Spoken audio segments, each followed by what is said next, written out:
Sa may election 2025, sir, kayo na po ang susuportahan yung team? Team Duterte, Team Marcos po? Team Duterte.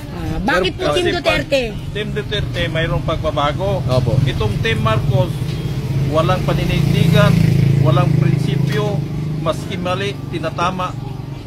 Hindi pwede. Hindi pwede. Hindi pwede. Comment ko, lahat ng mga Pinoy kailangan matalino, huwag magbobo. Kaya kung bobo, iboto nila si Marcos. Pero kung matalino sila, iboto nila si Duterte, may pagbabago. Sir, paboro ba kayo na tanggalin sa pwesto, impeach ang ating Vice President? Hindi.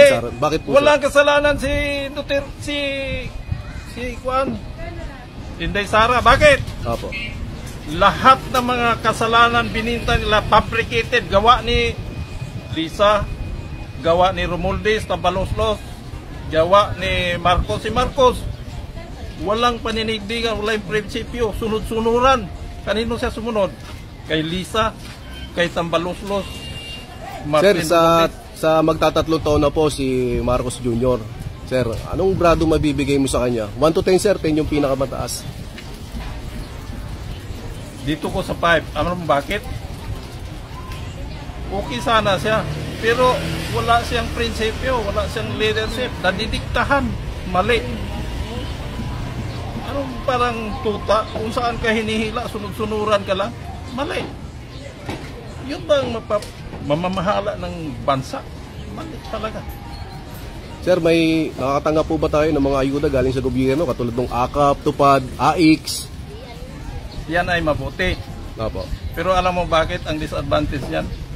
Pira ng bayan, pinamimigay nila. Dinawasan yung gold nga, binibinta. Ang tanong, saan napunta? Ayan, tama sir. 100% saan napunta?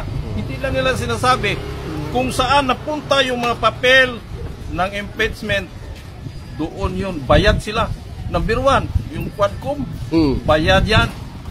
Kung saan napunta, kung yung maingay, kaparti sa Senado, bayad yun sila. Lalo na yung NBI. Siguro, hindi lang nila kuan yung Supreme Court, kaya kabado sila ngayon. Oo, kasi pinapatawag sila.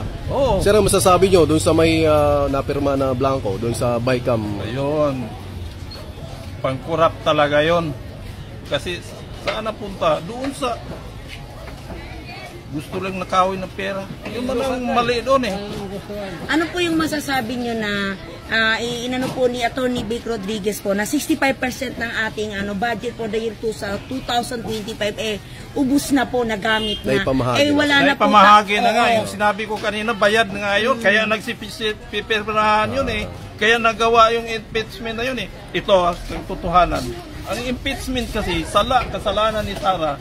Di ba sinabi na ni Sara, yung sinabi nila, how come nga nawaldas yung pira within 11 days? Totoo yun kasi ginipit nila 21 na ng December nila binigay para ma-liquidate ng attorney niya. Ginawa ng paraan para hindi masakay for the following year. Kasi makarga ng following year kung paabutin pa nila ng sunod na taon, di ba? Tama sir. So, liquidate agad. Pero nung pagbigay nung pera, naka-envelope, may kaakibat na filing sa case. Diba? Tama yon, sinabi ni Sara yun eh. Tama sir. So, ibig sabihin, hindi talaga kasalanan ni Sara. Natural, i-liquidate niya. Kaya kaagad niya, bayaran niya yung may 2 general yun kasi pangbayad sa kuan yun eh, mga escort niya. Sir, anong panawagan niyo po doon sa ginagawang hearing ng mga Quadcom na yan sir? Jesus. Ito masabi ko dyan.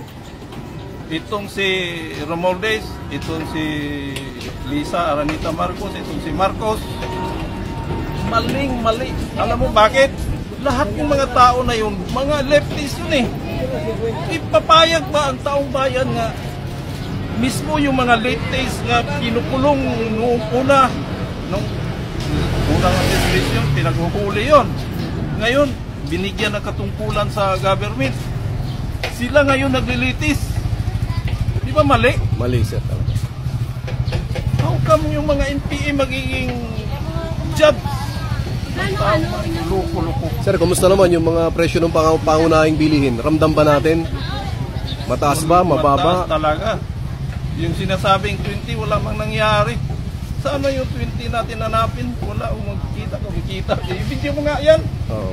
Ayan, oh. Saan yung 60, 20 dyan? 58, 55, 48, Wala 50. talaga. Tapos sir, yung budget ng PhilHealth, di ba? Siniro subsidy tayo. Inubos nila. Opo. Alam mo na kung saan nagpunta yun, kung saan na-process yung impeachment trial na yun, kaya nagkatsat-tsat na yung mga Akala kwatko. siguro tayo ng mga nasa government ngayon akala nila tayo hindi bukas ang ating kaisipan na alam naman nila na nanloloko sila. 'Di ba sir no? Naloko talaga. Sir, anong masasabi nyo kay Rapi Tulfo sa Senado? Medyo 50-50 ako doon. 50-50 Pero doon. dapat nga saan siya na linya, yun, maling-mali. Kasi Marami po sa mga kababayan nating Pilipino nagtatanong, napakatahimik niya ngayon. 'Di ba? Ng mga alam mo tulpo sa pinanood ko sa YouTube, Apo. nakakahiya sila, sinusuka sila.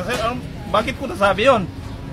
Nangangampanya sila pero yung mga tao ang sinisigaw, Duterte, Duterte, di ba nakakahiya sa kanila? Sir, ngayon po ay tumatakbo po ito si Erwin Tulfo pagka senador. Iboboto niyo po ba ito si Erwin Tulfo, sir? Hindi. Alam mo bakit? Hindi dapat ibuto yung ka-line up ni Marcos.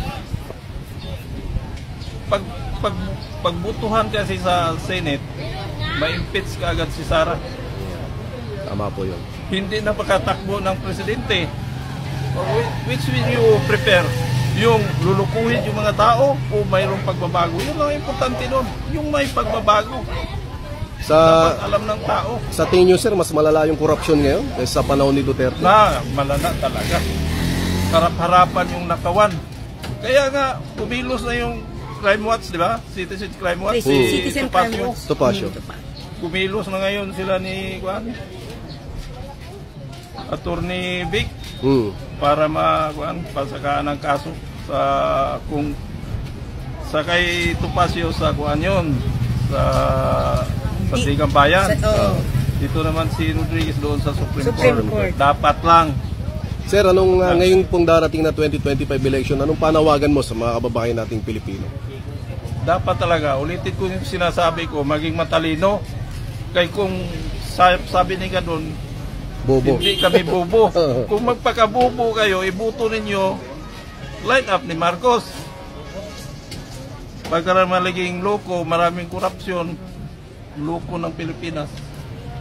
Mismo yung mga NPA nagiging judge sa Quadcom. Sir, isa na lang, ano po ang panawagan mo kay Bongbong Marcos na presidente natin ngayon? Ang masabi ko lang kay Bongbong, lalaban siya ng patas. Yung patas, kasi linamanganan nila sa Sara noong una, kung tutusin lang, parang nadala lang yung pangalan niya dahil sa malakas si Sara, pinagbigyan sila. Pero actually, nandiyan na yan. Ang masabi ko lang sa mga taong bayan, nga at least wise, hindi magiging bobo. Kasi kung iboto si ka-line up ni Marcos ng mga Senate, magiging bobo yung Kapinoyan. At least, matalino sila na hindi magiging bobo. Yun ang panawagan ko. Salamat po, sir. Thank you, sir. Thank you, sir. Saan ba kayo talaga? Sa Sa YouTube. YouTube lang.